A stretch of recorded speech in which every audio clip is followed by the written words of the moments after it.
Hey guys and gals, it's Randy from PartsAuto.com. Look, you think you got a caliper that's seized up? Well, there's one sure way of finding out. Jack the car up. If the wheel doesn't turn freely, it means your brake caliper, more than likely, is seized up. It's either going to be the brake caliper or it's going to be this little flex hose. If you've got an older vehicle and this flex hose, sometimes they collapse on the inside.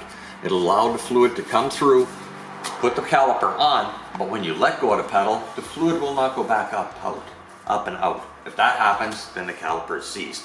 Best way to check is to undo the nut where the fluid goes into the caliper itself. If the caliper frees up automatically or you see a big squirt of oil come squirting out, that means it's the flex hose. If it isn't the flex hose, the caliper itself. 2 bolts way at the back, same as doing a brake job. Pads, rotors, and a brand new caliper. We've got the calipers you need right here at PartsAuto.com. Come and see us. And don't forget, every now and then go to YouTube and check out instructional videos. Hear the cats meow. The part you need now? PartsAuto.com. The part you need